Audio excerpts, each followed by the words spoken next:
Olá pessoal, tudo bem? Eu me chamo Tiago Prego e hoje começamos uma nova série de videoaulas, agora sobre o tema modulação digital. Na aula de hoje abordaremos dois temas: introdução a sistemas digitais de comunicação e amostragem de sinais analógicos. Então, vamos lá. Começando então com a nossa introdução a sistema de comunicação digital, é muito comum termos aplicações em que o sinal mensagem, a mensagem que a gente quer transmitir, ela é de natureza analógica. E tanto na transmissão quanto no consumo da mensagem é necessário que seja feito de forma analógica, porque o próprio sinal é analógico.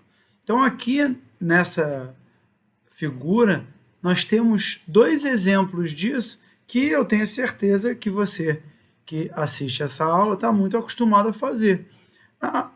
Na figura a gente tem uma pessoa digitando um texto. Então, o texto que a gente está vendo, a gente está lendo, que a gente escreve, é um sinal analógico. E o sistema já faz essa captura de forma digital para ser transmitido de forma digital e depois consumido de forma analógica, né? O sistema já faz isso de uma forma bem eficiente, porque no caso do texto digitado, na hora que a gente pressiona uma tecla, nós já estamos inserindo o sinal de forma digitalizada, né? No formato de um caractere, que não necessariamente é a fonte, né, do jeito que a gente vai consumir, né? Então, o formato da letra, isso ele é alterado de forma digital, a não ser que a gente escreva e depois escaneie. Aí é uma outra aplicação.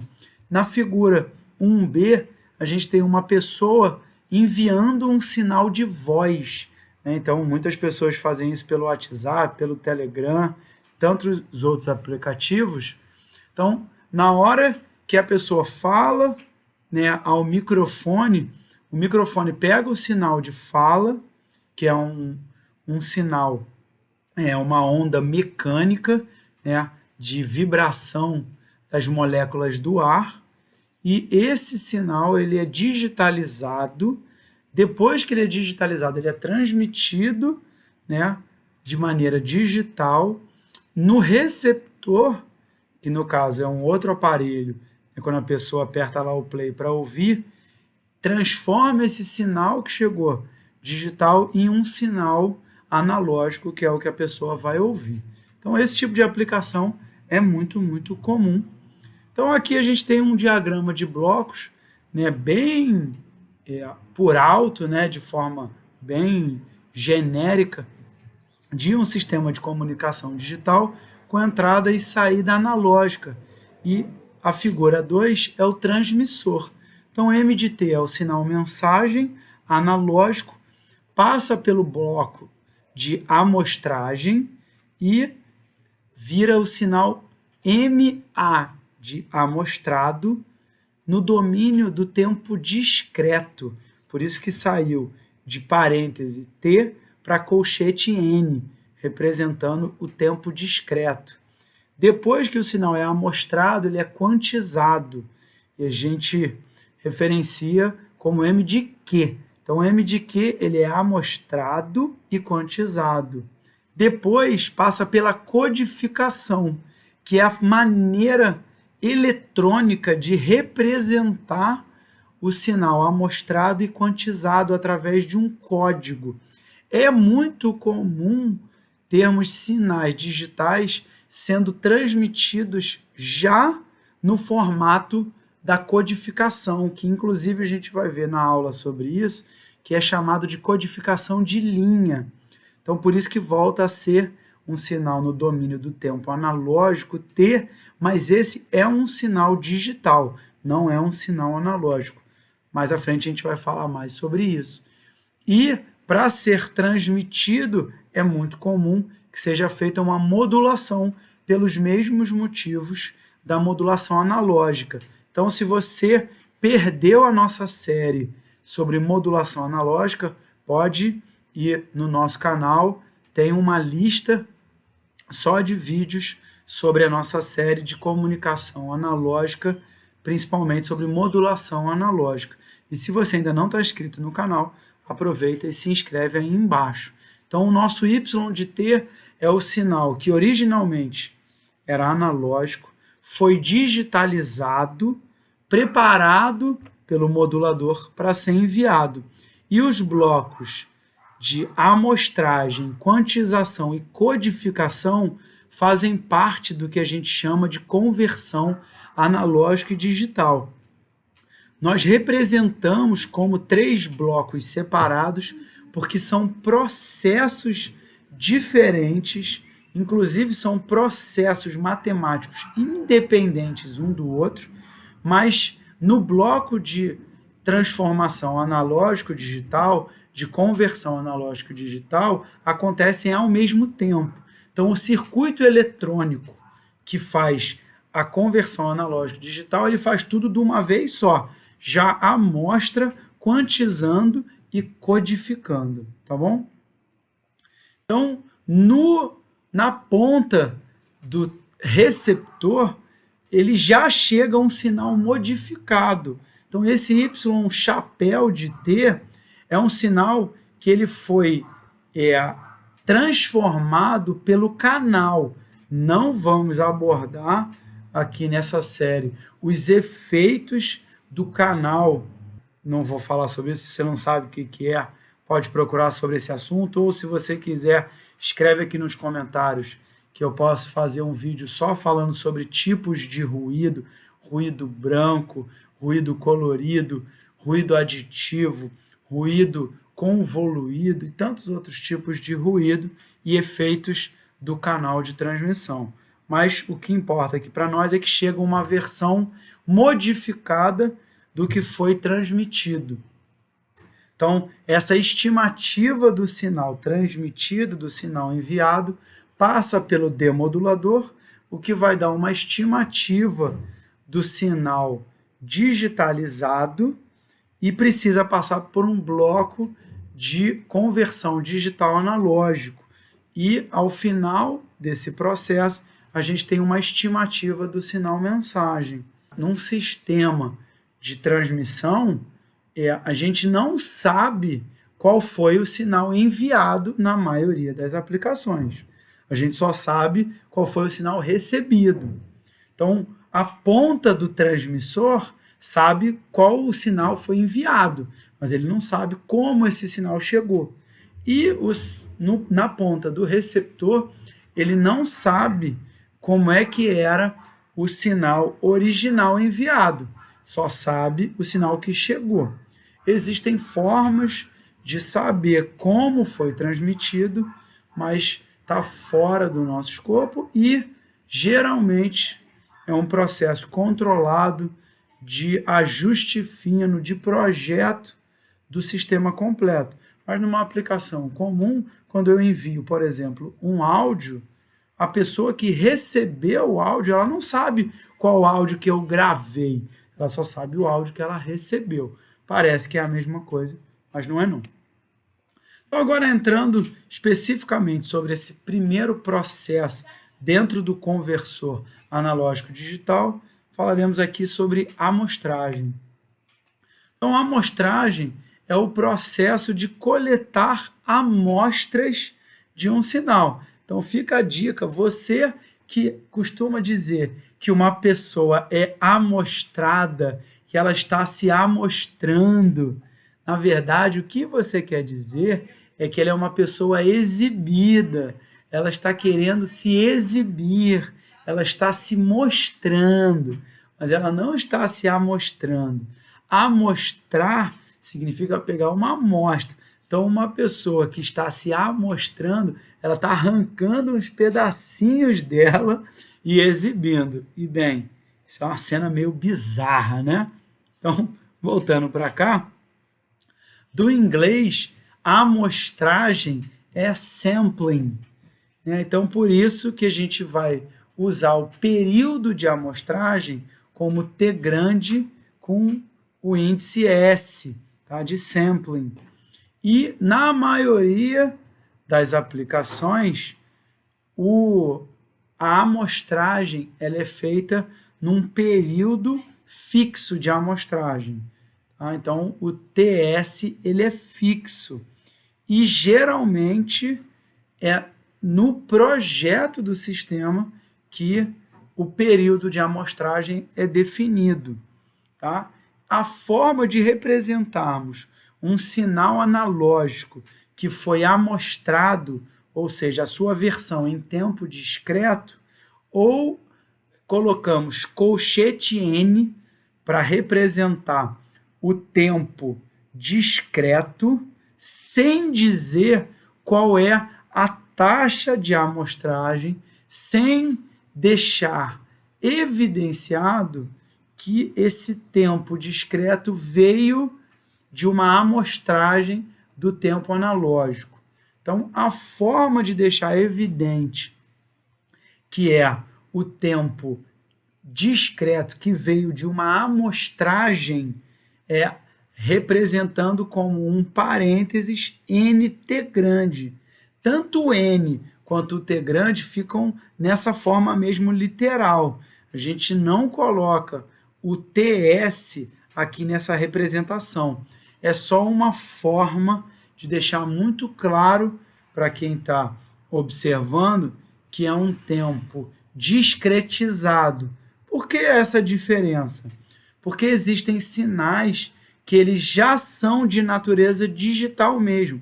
Eles nunca vieram de um tempo ou de um domínio analógico. Tá? Então, o X colchete N é mais amplo, é mais genérico do que o X parênteses NT. Tá? E esse N são múltiplos inteiros, são números inteiros, por isso que é um N que pertence a Z. Vai de menos infinito até mais infinito, mas somente números inteiros. Então, um exemplo de um sinal analógico que foi amostrado está na figura 4A, em que o sinal vermelho é o sinal analógico, X de T. O que significa ser analógico? Significa que no eixo vertical tem infinitas possibilidades. Por exemplo, o sinal em vermelho entre -1 e 1 são todos os valores reais entre -1 possíveis para esse X de T. Então, além disso, o sinal analógico ele também é contínuo no tempo. Então, ele é contínuo na amplitude, o que isso quer dizer? Infinitas possibilidades de valor. Então, ainda que seja limitado esse sinal aqui entre -1 e 1, entre -1 e 1, no domínio real, são infinitas possibilidades. E também, no domínio do tempo, é um tempo infinito. Em que sentido? O domínio é infinito. Então, entre o x de 0 e o x de t igual a 4 milissegundos, existem infinitos valores, que é diferente do xa de nt. Entre a amostra em nt igual a 0 e nt igual a 4 milissegundos, só existem 3 amostras. A amostra em nt igual a 0, em nt igual a 2 milissegundos e nt igual a 4 milissegundos. Entre nt igual a 0 e nt igual a 2 milissegundos, não existe nada. Então, só existe a amostra.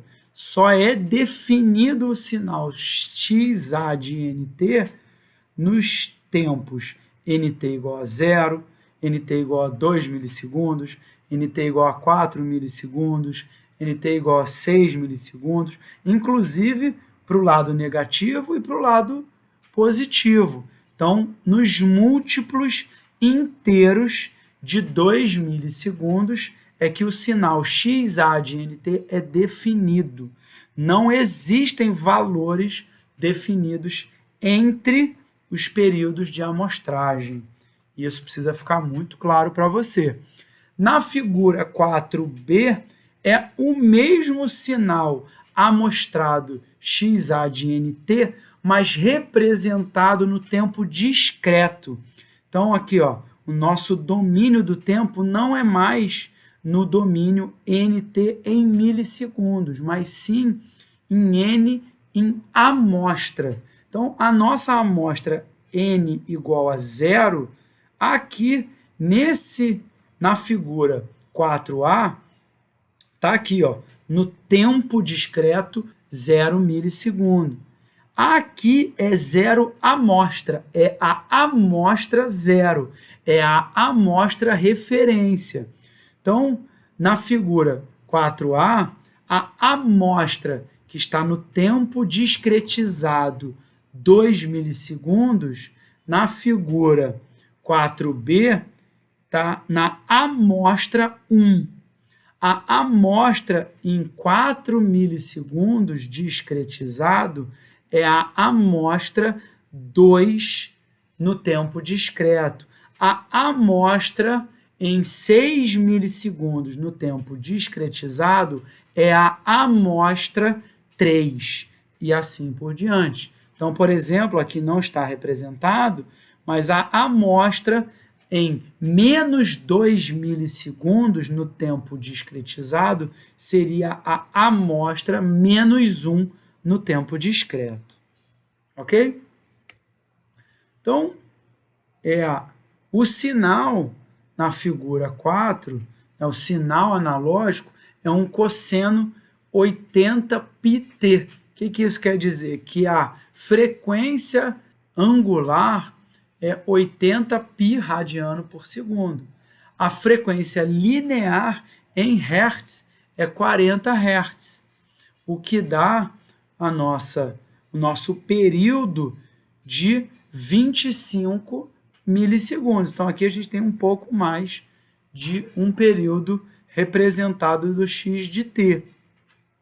E o sinal foi amostrado a uma taxa fixa de 500 amostras por segundo, o que gera o TS, que é 1 sobre Fs, de 2 milissegundos.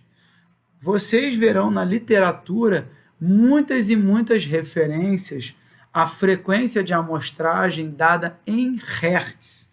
Isso causa um pouco de confusão, porque Hertz, de fato, é 1 sobre segundo, mas a frequência de amostragem ela está na unidade amostra por segundo. Só que a amostra não é uma unidade propriamente dita, ela é só uma indicação.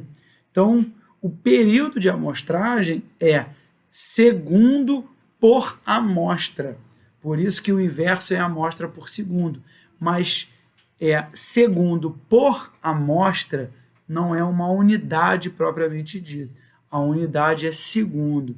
Então, isso causa um pouco de confusão e em CAD, que é a disciplina do curso técnico do Cefet Nova Iguaçu, onde eu sou professor, nós usamos a unidade SA por S, que vem do inglês samples per second, e sample é a amostra.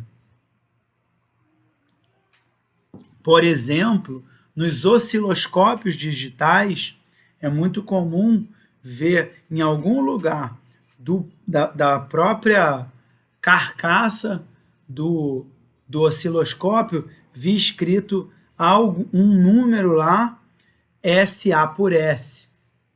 Então, ou SA barra, que representa a frequência de amostragem do osciloscópio digital.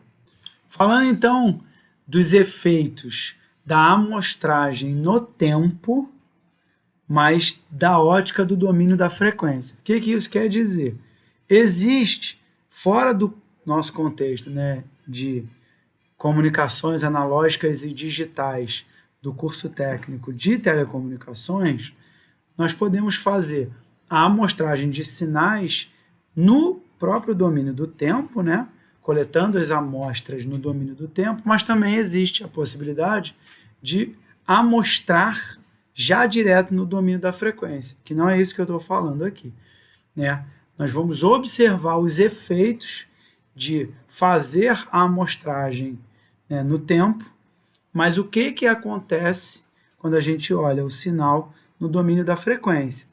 Então, para quem viu a série anterior sobre modulação analógica, recorda a modulação DSB-SC, quando aparece uma cópia do sinal original na frequência da portadora e em menos frequência da portadora, inclusive com uma amplitude menor. O que acontece aqui é diferente. Aparece uma cópia idêntica nos múltiplos inteiros da frequência de amostragem, tanto para o lado positivo quanto para o lado negativo, até o infinito. Então, isso tem efeitos que, se não for bem dimensionada a frequência de amostragem, impossibilita recuperar o sinal original. Como é que a gente recupera o sinal original? Quando a gente observa que existe um espaçamento entre o sinal original, que é um sinal do tipo passa-baixas, né, banda limitada, com a banda em 5 kHz, nesse caso aqui, e como a frequência de amostragem é 20 kHz, 20 kHz menos 5, então tá aqui, ó, esse início do triângulo à direita, da primeira cópia positiva, tá em 15. E o sinal original termina em 5 kHz. Então tem um espaçamento aqui considerável. Como é que a gente sai dessa figura para essa? É só passar aqui um passa-baixas. Então, faz parte do processo de conversão digital analógico uma filtragem passa-baixas para recuperar o sinal original. Só que, se não for bem dimensionada a frequência de amostragem em relação ao sinal, essa cópia pode chegar muito próximo do sinal original, e a cópia seguinte dessa cópia, e assim por diante, ocasionando o que a gente chama de sobreposição ou aliasing. Vou mostrar um pouquinho mais na frente. Como é que a gente garante que a gente vai conseguir recuperar o sinal original ao usar um passa-baixas aqui? Garantindo que não haja encontro do sinal original com a cópia imediatamente, né, ao lado, ou seja, a primeira cópia positiva e a primeira negativa, e assim por diante. Como é que a gente garante isso? Fazendo com que a frequência de amostragem seja pelo menos 2 vezes a frequência máxima. O que é essa frequência máxima? É essa frequência aqui, em que tem energia ainda considerável. No nosso caso, todo ideal, inclusive depois de 5 kHz, a energia do sinal original é 0.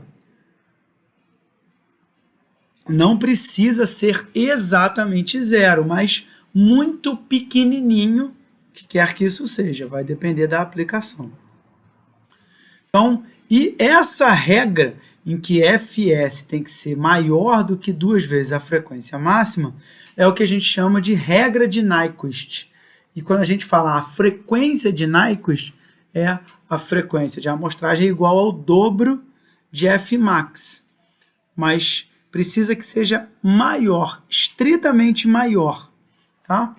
E para recuperar o sinal original, basta que o filtro passa-baixo no conversor DA, digital analógico, seja menor do que, na verdade, maior do que a frequência máxima ou menor do que Fs. Então, basta que a frequência de corte seja menor do que a frequência de amostragem e maior do que a frequência máxima do sinal original. Então está aqui um exemplo de aliasing, um exemplo de sobreposição. Então, aqui, a frequência de amostragem é 15 kHz e o sinal original tem banda 10 kHz, ou seja, não respeita pelo menos o dobro, ou estritamente maior do que o dobro. A frequência de amostragem teria que ser maior do que 20 kHz. Essa primeira figura aqui, a figura 6A, está representando, está evidenciando essa sobreposição. Mas quando a gente vai olhar no osciloscópio, né, no analisador de espectro, a gente não vai ver esse xizinho, a gente vai ver essa figura daqui. Se a gente tentar recuperar o sinal original com um passo abaixo daqui, não há o que a gente faça, a gente não volta para o triângulo original.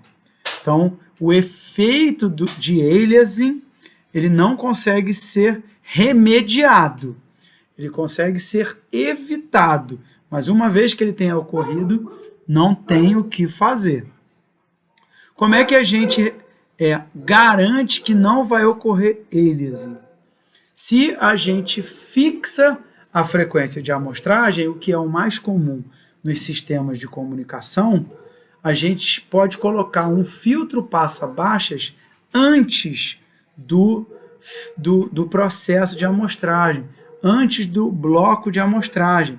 Inclusive, o nome desse filtro é filtro anti-aliasing.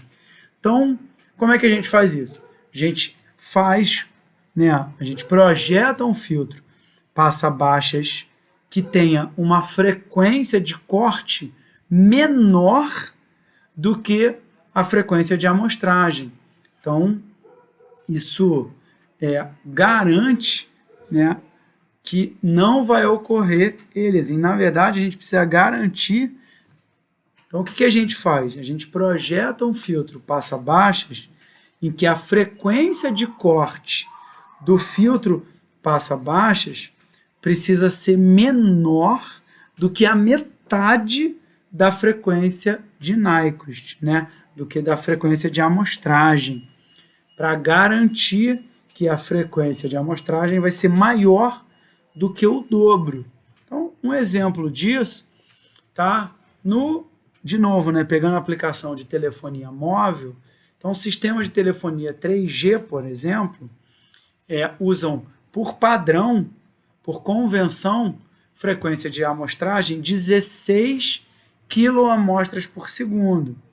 Então, 16 kHz.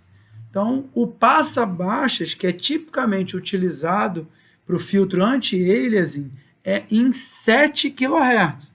O dobro de 7 kHz é 14. Então, frequência de amostragem maior do que 14 kHz já garante isso. Mas por que 7 e não mais próximo de 8? Porque o filtro passa-baixas ele não é ideal, ele é real. Então, e ele, para não ficar muito caro, é um filtro passa-baixas que não é lá grandes coisas.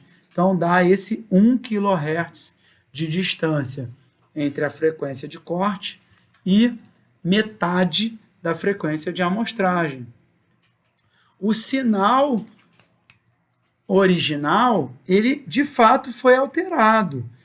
A fidelidade ao sinal original foi perdida. Se a gente escuta alguém falando e depois escuta o sinal gravado, não é idêntico, é diferente. Tem vários motivos para isso, inclusive porque o nosso ouvido faz algumas alterações no sinal que foi emitido. Mas, além disso, realmente há perda de dados, a perda de fidelidade, característica do sinal de fala, estão acima de 7 kHz. O sinal de fala ele é concentrado em até 3 kHz. Então, a informação de um sinal de fala fica ali concentrado em até 3 kHz. Em 7 kHz é para ficar mais bonito, mais agradável ao ouvido, mas também perde algum detalhe, principalmente em em sons que a gente chama de fricativo, né, que é o X, o F, o S, o Sh, né, do CH e outros tipos de som. Tá? Então, de fato, quando a gente usa um filtro anti-aliasing, a gente perde fidelidade ao sinal original, mas é projetado para que a gente não perca informação. O tipo de frequência de amostragem, o tipo de filtro anti-aliasing depende muito da aplicação. Então, sinais de música, por exemplo, usar 7 kHz como frequência de corte é muito ruim. Então, frequência de amostragem de sinais de áudio para música costumam ser 44,5 kHz ou 48 kHz. Inclusive, tem aplicações em 96 kHz. Então, é diferente. Aqui eu dei um exemplo com sinais de fala, né? Sinal de ligação, ou quando você manda um áudio lá do seu WhatsApp, do seu Telegram. Então, aqui um sinal com largura de banda infinita, né? Mas ainda passa baixas. Então, esse sinal aqui, por exemplo, se você for perguntar qual é a banda desse sinal, pelo gráfico, a banda é infinita. E agora, como é que eu vou digitalizar esse sinal? Não tem jeito. Vai precisar de um filtro anti-aliasing. Mas, na verdade, o comum é ter um filtro anti-aliasing. Por quê? Quando você projeta um sistema de comunicação que vai amostrar um sinal analógico para converter para o digital, você não consegue garantir que o sinal que vai ser colocado na entrada desse sistema respeita a regra de Nyquist. Nós precisamos forçar que isso vai acontecer. Então, por exemplo, nesse sinal aqui, o que a gente precisaria fazer? Por exemplo, poderia passar aqui um filtro passa-baixas em 5 MHz. E agora? O que vai acontecer? Vai perder vários detalhes do sinal. Dependendo da aplicação, perdeu inclusive informação, perdeu algo importante da mensagem. Então, dependendo da mensagem que você quer enviar, talvez aquele sistema não seja ideal. Um exemplo disso, você quer mandar uma música para alguém, aí está tocando lá a música, você corre lá no seu WhatsApp, clica lá no botãozinho de gravar áudio e depois manda. A música vai chegar estragada do outro lado. Não vai ser ideal. Outro detalhe, quando você quer capturar uma cena, né, você vai lá e vai gravar aquilo. Às vezes, dependendo da qualidade da sua câmera, justamente o detalhe que você queria mostrar não vai, porque a qualidade da captura da câmera não é suficiente. A quantidade de pixels pela imagem não é suficiente. E o número de pixels de uma imagem, de um vídeo, dá inclusive a qualidade do vídeo, porque é justamente pela quantidade de pixels que você tem a amostragem não no tempo, mas a amostragem espacial. E, Tiago, me interessei por esse assunto. Está no escopo dessa aula? Não. Mas, se vocês quiserem, escreve aí no comentário que eu posso falar um pouquinho sobre sinais de imagem digitalizados, sinais de vídeo e, inclusive, se vocês quiserem, eu posso marcar uma live com o professor Gabriel Matos Araújo, lá do Cefet também, para a gente falar um pouquinho sobre sinais de imagem, sinais de vídeo. Um exemplo, então, agora, né, com um exercício, observe o gráfico de x de t, faça o gráfico de sua versão amostrada, xa de nt, com uma taxa de 200 amostras por segundo. Lembrando aqui que xa de nt significa que é no tempo discretizado, né? Então também estará em milissegundos, como aqui no gráfico. Então, a primeira coisa é converter de frequência para período. Então, se a frequência é 200 amostras por segundo, o período é 5 milissegundos. Com isso, agora a gente vai precisar de uma amostra a cada 5 milissegundos. Então, vai ficar desse jeito aqui. Simples desse jeito. Então, um outro exemplo. Aqui, agora observando já no domínio da frequência. Então, observe o gráfico de módulo de x de f e faça o gráfico de sua versão amostrada a uma taxa de 15 megamostras por segundo, utilizando o filtro passa-baixas ideal de frequência de corte do filtro anti-aliasing, né, de 5 MHz. Por que a gente precisa desse filtro anti-aliasing? Lembra do que a gente falou há um tempinho atrás? A aplicação usa uma frequência de amostragem de 15 MHz. Só que esse sinal aqui, em metade disso, 7,5, tem energia ainda para chuchu. Então, para garantir que não vai ter aliasing, tem que ter um filtro anti-aliasing com frequência de corte menor do que 7,5 MHz. Então, aqui, por exemplo, 5 MHz. Então, tudo isso aqui vai ser eliminado, porque se aqui está o 20, aqui na metade está o 10, no 1/4 está o 5. Como é um filtro passa-baixas ideal, ficar exatamente desse jeito, entre 0, né, e 5 MHz e 0 depois disso. Então, vai ficar desse jeito aqui. Então, agora que a gente gerou esse filtro, a gente gerou o sinal após o filtro anti-aliasing, e agora sim a gente pode fazer as cópias a cada 15 MHz. Fica com esse jeitão aqui. Então, já como cenas dos próximos capítulos, nosso próximo vídeo, a gente vai continuar falando sobre esse processo de conversão analógico-digital, mas agora falando sobre o processo de quantização. Um beijo no seu coração, até a nossa próxima aula e que Deus te abençoe muito.